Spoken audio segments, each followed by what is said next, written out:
प्रिय विद्यार्थियों, जैन दर्शन के जो प्रथम वर्ष की कक्षा है भारतीय दर्शन की, उसमें हम अध्ययन कर रहे थे और आज उसका अंतिम लेक्चर आपके जो मत्स्य विश्वविद्यालय के पाठ्यक्रम में जैन दर्शन से संबंधित ये अंतिम टॉपिक है अहिंसा। तो आज हम अहिंसा की अवधारणा की आपसे चर्चा करेंगे। आप सभी जानते हैं कि जैन दर्शन, जिसका अभ्यास भारत में एक लोकप्रिय जीवंत धर्म के रूप में, जैन धर्म के रूप में किया जाता है, उसे एक अहिंसावादी दर्शन के रूप में प्रमुख तौर पर माना जाता है। यूं तो पूरी भारतीय परंपरा में ही कहा जाता है कि अहिंसा जो है वो मुख्य तत्व है और अहिंसा को धर्म माना गया है। अहिंसा को परम धर्म मानने संबंधी विचार हमें वेदों में भी प्राप्त होते हैं और अन्य दर्शनों में भी जो है हिंसक प्रवृत्ति को बुरी प्रवृत्ति के रूप में या अशुभ प्रवृत्ति के रूप में बताया गया है। परंतु जैन दर्शन के सिद्धांत और व्यवहार में अहिंसा को सर्वोपरि धर्म माना गया है। भगवान महावीर जो जैन धर्म के 24वें तीर्थंकर थे, उन्होंने अहिंसा को प्रमुख रूप से एक परम धर्म या आचरण के जो परम नियम है उसके रूप में स्वीकार किया। तो जैन दर्शन के अनुसार आप जानते हैं अहिंसा परमो धर्म है। इससे पूर्व आपने जैन दर्शन का जब अध्ययन किया तो उसके दार्शनिक सिद्धांत देखे थे और हमने ये पाया कि जैन दर्शन सिर्फ व्यवहार में या अपनी नीति मीमांसा में या आचरण की मीमांसा में ही अहिंसा की बात करता है, ऐसा नहीं है। जैन दर्शन के जो विचार हैं, यानी उसका जो थ्योरेटिकल बैकग्राउंड है, जो सैद्धांतिक विचार है, उसमें भी अहिंसा संबंधी सिद्धांत पाए जाते हैं। तो तीन दार्शनिक सिद्धांत हैं, अनेकांतवाद, स्यादवाद और जीव विचार। अनेकांतवाद का जैन दर्शन का सिद्धांत जो है वो तत्व मीमांसीय सिद्धांत है। तत्व मीमांसीय सिद्धांत वे सिद्धांत होते हैं जो सत्य या रियलिटी के बारे में बताते हैं। और आपने जाना था कि जैन दर्शन एक वास्तववादी और बहुसत्तावादी दर्शन है।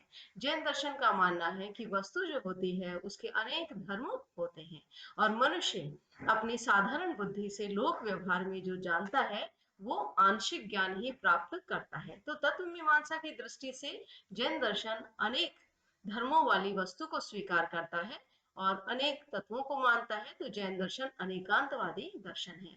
और ज्ञान मीमांसीय दृष्टि से हम ये देखते हैं कि जैन दर्शन जो है वो स्यादवाद की और न्यायवाद की धारणा को स्वीकार करता है।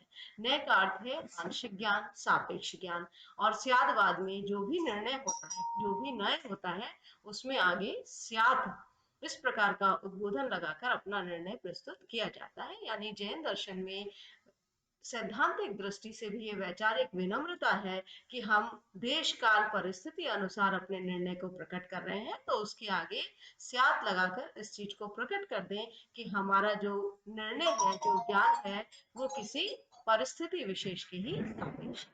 तीसरा, आपने जैन सिद्धांत का एक प्रमुख विचार पढ़ा था, जीव विचार। तो जीव विचार जो है उसमें आपने देखा था कि जैन दर्शन जीव अजीव का भेद करता है और बंधन जो है जीव के अजीव कर्म पुद्गलों से जुड़ने से होता है। जीव अनेक हैं और वो कर्म पुद्गलों से जब अलग हो जाते हैं तो मोक्ष उपलब्ध होता है। परंतु जीव विचार में अनेक जीवों को मानने के साथ साथ जैन दर्शन इस महत्वपूर्ण सिद्धांत को भी मानता है कि बहुत सारे जीव हैं और उन जीवों में त्रस और स्थावर दो प्रकार का भेद है।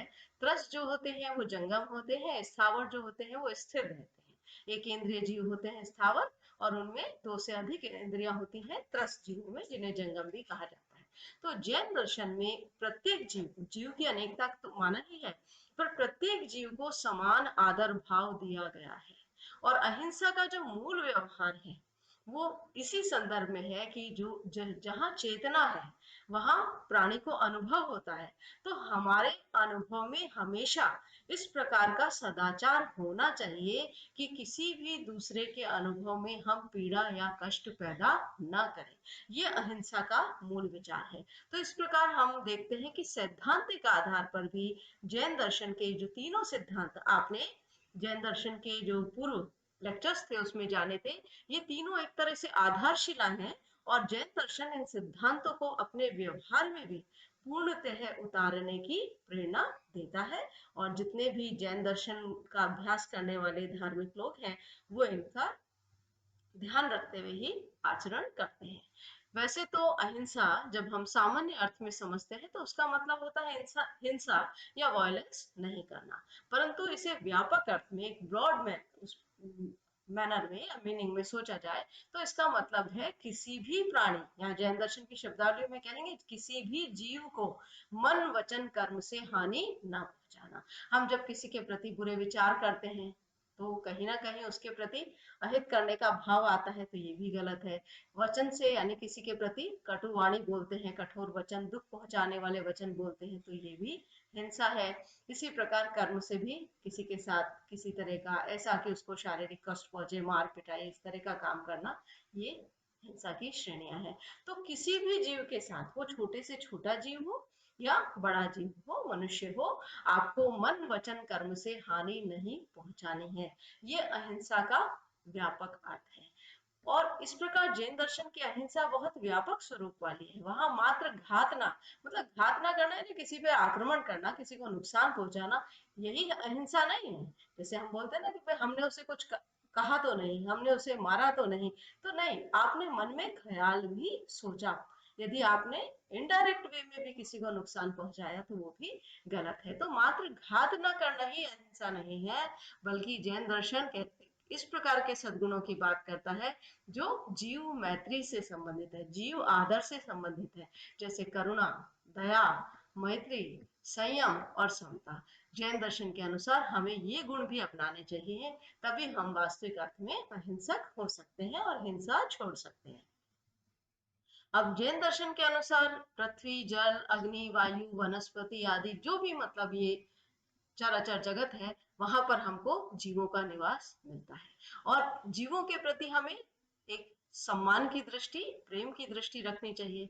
और क्यों, मतलब ये आपसे प्रश्न पूछा जा सकता है कि क्यों हम सबके प्रति इस प्रकार का अहिंसा का जो है दृष्टिकोण अपनाए, तो उसके लिए तर्क देता है जैन दर्शन कि सभी प्राणी जीने की इच्छा रखते हैं, कोई दुख नहीं चाहता, सभी सुख की कामना करते हैं। तो जैसा कि हम अपने नीति ग्रंथों में देखते हैं कि जो व्यवहार हम अपने लिए चाहते हैं वही व्यवहार हमें दूसरे से भी करना चाहिए। तो कोई भी जीव है इस दुनिया में, संसारी जीव हम भी हैं, यदि हम जीने की इच्छा रखते हैं, यदि हम कोई दुख नहीं चाहते, हम सुखों की कामना करते हैं, तो दूसरा प्राणी या जीव भी इसी प्रकार की कामना करता है। जैसे मेरे अधिकार हैं वो दूसरे के भी अधिकार हैं। तो जैन दर्शन जो है वो सभी के प्रति समादर का भाव जो है उसकी मांग करता है कि आपको एक शुभ जीवन जीने के लिए, नैतिक जीवन जीने के लिए सभी के प्रति बराबर आदर का या समादर का भाव रखना चाहिए। और ये भी मानते हैं कि हिंसा के त्याग करने से, यदि हम हिंसक व्यवहार रखते हैं तो हमारा चित्त अशुद्ध होता है, पर यदि हम हिंसा का अपने मन वचन कर्म में पूरी तरह त्याग कर दें तो निर्मलता आती है। और यही भगवान महावीर का सिद्धांत है, जियो और जीने दो। यानी स्वयं के प्रति भी हम जो प्रेम भाव रखते हैं वो दुनिया के अन्य जीवों के प्रति भी, सभी जीवों के प्रति भी रखनी चाहिए। जीवन का सम्मान मेरा है तो दूसरों का भी है, तो ये सिद्धांत कहलाता है जियो और जीने दो। अब जो हिंसा होती है उसके संबंध में जैन दर्शन में दो प्रकार के भेद किए गए हैं। पहले भेद के अनुसार हिंसा के दो प्रकार हैं। पहली कि कषायों के कारण जो हिंसा होती है, आपने पहले जाना था कि कषाय जो है मनुष्य की बुरी प्रवृत्तियां या कुप्रवृत्तियां हैं। क्रोध, लोभ, मान और माया, ये चार जो है कषाय कहलाते हैं। जब इनसे वशीभूत होकर हम किसी का नुकसान करते हैं, किसी का घात करते हैं, तो वो कषाय हिंसा होती है। और दूसरी होती है अयत्नाचार, यानी असावधानी वश हिंसा हो जाती है। जैसे कि आपको किसी पर क्रोध आया, तुरंत आपने जो पत्थर या कुछ था उसके मार दिया, तो ये क्या है, आपने क्रोध के वशीभूत होकर किया, तो ये कषाय हिंसा है, तो इसका दोष या पाप लगता है। दूसरा है कि आप चल रहे हैं, आपको दिखा नहीं, अंधेरा था और कोई छोटा जानवर उससे जो है उसके लग गई, या कोई छोटा कीट है, कीड़ा है, वो कुचला गया, तो वहां पर आपने जानते बूझते हिंसा नहीं की, असावधानी वश की। तो जैन आचार्य कहते हैं कि हमें सावधानी पूर्वक जीवन जीना चाहिए, पर फिर भी इस प्रकार असावधानी से हिंसा हो जाती है तो ये उस तरह के पाप की श्रेणी में नहीं आता जैसे कषाय आधारित हिंसा आती है। तो दो तरह की हिंसा होती है, एक कषाय के आधार पर जिसमें ये जो अवगुण है ये यदि हमारे चरित्र में है तो ये हमारा दोष है। और दूसरा अयत्नाचार, जहां आपसे अज्ञानवश असावधानी से हुई, तो हालांकि इससे भी बचना चाहिए। ऐसा नहीं है कि इसको हम ऐसे ही स्वीकार कर लें या इसको इसको हम स्वीकार कर रहे हैं कि ये कर सकते हैं, ऐसा नहीं है। जैन आचार्य ये कहते हैं कि हमें सावधानी से जीवन जीना चाहिए, दूसरे जीवों के सुख दुख का ख्याल रखना चाहिए, पर फिर भी असावधानी से ऐसी हिंसा होती है तो इसमें उस तरह का दोष नहीं है जैसा भीषण दोष या पाप कषाय आधारित हिंसा में होता है। इसी प्रकार से हिंसा के दो भेद और हैं, द्रव्य हिंसा और भाव हिंसा। इस भेद के अनुसार यदि हम किसी को कष्ट पहुंचाने का भाव नहीं रखते पर हिंसा हो जाती है, जैसे आपने अयत्नाचार में भी देखा कि वहां पर हमारा भाव नहीं है परंतु हिंसा हो गई है। पर दूसरी भाव हिंसा जो होती है उसमें हमारे भीतर किसी को कष्ट पहुंचाने की भावना है, तो इस प्रकार की हिंसा भाव हिंसा कहलाती है। तो यहाँ भी आप यदि नैतिकता की दृष्टि से देखें तो आप ये कहेंगे कि भाई हमारा किसी को कष्ट पहुंचाने का भाव नहीं था फिर भी हिंसा हो गई। जैसे आप यदि कोई सामान वितरण कर रहे हैं, आप बराबर बांटने की सोच रहे हैं और वो इतना थोड़ा थोड़ा बटा है कि किसी के काम नहीं आया, तो वहां आपकी इच्छा नहीं है परंतु वहां पर जो है किसी को पीड़ा हुई है तो आपका तो भाव नहीं है, पर कोई हो सकता है कि उससे उसकी भूख ना मिटी हो और उसका और जो है शरीर जो है और क्षय हो जाए, दुर्बल हो जाए, तो वहां जो हिंसा हो रही है उसमें आपका प्रत्यक्ष हाथ नहीं है। पर भाव हिंसा में तो किसी को जानबूझकर खाना नहीं देना, ये जो है वो ये बहुत खराब चीज है, इससे पाप लगता है। तो द्रव्य हिंसा की तुलना में भाव हिंसा जो है वो अधिक दोषपूर्ण मानी जाती है या पाप प्रदान करने वाली मानी जाती है। अब हिंसा के भी बहुत से प्रकार होते हैं। अभी आपने देखा कि हमने द्रव्य हिंसा भाव हिंसा की बात की, इससे पहले कषाय हिंसा या अत्याचार की बात की। तो ऐसा नहीं है कि सभी को ये कह दिया जाए कि अपने आचरण में पूर्ण रूप से 100% आप अहिंसा का पालन कीजिए। बड़ा मुश्किल हो जाएगा। हम व्यवहार की दृष्टि से बहुत से कर्म करते हैं, चलते हमारा चलना फिरना होता है, सांस लेते हैं, संसार में बहुत तरह के छोटे छोटे जीव हैं, तो हिंसा हमसे जाने अनजाने में होती है। तो इसलिए जैन दर्शन में जो है गृहस्थ और मुनि के अहिंसा व्रत में भेद किया गया है। व्रत का मतलब है नियम पालन, तो अहिंसा का नियम पालन करना है। तो ये जो व्रत है गृहस्थ के लिए अणुव्रत के रूप में और मुनि के लिए महाव्रत के रूप में जाना गया है। तो जैन दर्शन में अणुव्रत और महाव्रत का जो भेद है वो गृहस्थ और मुनि के अहिंसा और जो अन्य सद्गुण है, हम इसमें अहिंसा सत्य अस्त्य अपरिग्रह ब्रह्मचर्य पढ़ते हैं, तो इन व्रतों में भेद के आधार पर अणुव्रत और महाव्रत का भेद है। तो यहाँ हम अहिंसा अणुव्रत की बात कर रहे हैं कि गृहस्थ के लिए अहिंसा अणुव्रत जो है उसमें किस प्रकार से पालन किया जाए। तो जैन दर्शन में ये कहा गया है कि त्रस जीव यानी जो जीव जो है एक इंद्रिय से ऊपर की श्रेणी में है, जो गतिशील होते हैं, उनकी हिंसा चार प्रकार की होती है। संकल्पी यानी हम अपने संकल्प पूर्वक किसी को नुकसान पहुंचाते हैं। और दूसरा है आरंभी। आरंभीय हिस्सा जैसे हम भोजन आदि बनाते हैं, कृषि करते हैं, तो इस तरह से हो जाती है। उद्योगी व्यापार आदि करते हैं तो उससे भी, जैसे आपने कोई नया भवन बनाया है तो जमीन में जो भी जीव होते हैं जाने अनजाने उनके प्रति हमसे हिंसा हो जाती है। और विरोधी यानी किसी ने हमारे ऊपर आक्रमण किया तो हम अपने बचाव के लिए या प्रत्युत्तर में जो है हिंसा कर रहे हैं। तो इस प्रकार से चार प्रकार की हिंसा होती है। परंतु जो हिंसा बिल्कुल ही निकृष्ट मानी गई है वो है संकल्प, यानी किसी भी प्रकार से अपने संकल्प से किसी को नुकसान नहीं पहुंचाना चाहिए। बाकी दैनंदिन व्यवहार में हम जो आरंभी हिंसा करते हैं, उद्योगी हिंसा होती है, अपने के बचाव के लिए विरोधी हिंसा करते हैं, कोई जानवर आपके ऊपर आ रहा है तो आप प्रत्युत्तर कर रहे हैं, तो इसको जो है करने की अनुमति गृहस्थों को दी गई है अणुव्रत के रूप में। परंतु उनको भी अपनी तरफ से हिंसा न्यूनतम यानी बहुत जरूरी हो तो अपने विवेक को काम में लेते हुए जो है कि हिंसा जो है वो एक तरह से पाप है, हमें उससे बचना चाहिए। तो इस प्रकार से इनको करने की अनुमति फिर भी गृहस्थों के लिए है, परंतु मुनि जो होते हैं सिद्ध पुरुष है वो इस तरह की हिंसा भी नहीं करते।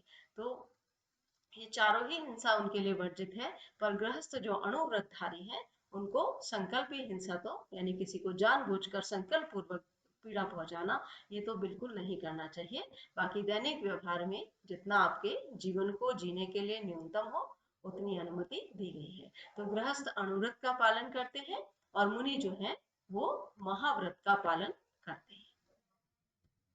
अब अहिंसा व्रत के दोष, यानी हम अहिंसा को जब नहीं अपना पाते और इस व्रत में जो दोष है इसको अतिचार कहा गया है। तो क्या क्या नहीं करना चाहिए ये जैन दर्शन में यदि आप ढूंढेंगे, मतलब आपका पाठ्यक्रम के अनुसार प्रथम वर्ष का पाठ्यक्रम है, तो हम अहिंसा अवधारणा की बात कर रहे हैं, तो एक आरंभिक अवधारणा की बात कर रहे हैं, पर जैन दर्शन में इसका बहुत विस्तार से वर्णन किया गया है। तो अहिंसा व्रत के जो दोष हैं उनकी भी चर्चा की गई है, तो उनको अतिचार कहा जाता है। आप देखेंगे कि किस प्रकार से जो है हम कार्य करते हैं, तो अतिचार कौन कौन से होते हैं। यदि आप विस्तार से पढ़ना चाहें तो जो है आप इंटरनेट पे या कहीं भी जैन साहित्य में से ढूंढ सकते हैं। अहिंसा को परम धर्म मानते हुए ही जैन आचार मीमांसा कहती है हमें जीवन जीना चाहिए, और क्योंकि हिंसा करने से लोक और परलोक में कष्ट प्राप्त होता है, और संसार में प्रमादवश, प्रमाद बोलते हैं आलस को, जब हमें ये विवेक बुद्धि नहीं होती कि कर्तव्य क्या है अकर्तव्य क्या है, इसको भूलकर हम अपने कर्तव्यों को पूरा नहीं करते तो ये प्रमाद होता है। तो संसार में प्रमादवश हिंसा करना जो है वो पाप है, और पापों का जो त्याग कर देते हैं वो क्या है, पापों का त्याग क्या है, चरित्र है। तो इस प्रकार से जैन दर्शन जो है जिस सम्यक चरित्र की बात करता है वो अहिंसा के व्रत के पालन से ही प्राप्त होती है। तो इस प्रकार आज हमने जैन दर्शन की अहिंसा की अवधारणा को समझा। आप एक लंबे प्रश्न जो निबंधात्मक प्रश्न है उसके रूप में इसका अभ्यास कीजिएगा। जैन दर्शन में अहिंसा की अवधारणा को समझाइए। कई बार प्रश्न में दर्शन के विद्यार्थी से एक व्यवहारिक सूझबूझ की भी, समाज में जो समस्याएं हैं उसके संबंध में भी प्रश्न किया जा सकता है, तो आप इसमें इस अहिंसा की क्या प्रासंगिकता है, आज के समाज में क्यों हिंसा बढ़ रही है, हिंसा के कारण किस प्रकार से हमारे समाज को, देश को नुकसान हो रहा है, विश्व को नुकसान हो रहा है, तो आप उससे संबंधित अपने विचार भी तर्क के साथ प्रस्तुत कर सकते हैं। धन्यवाद।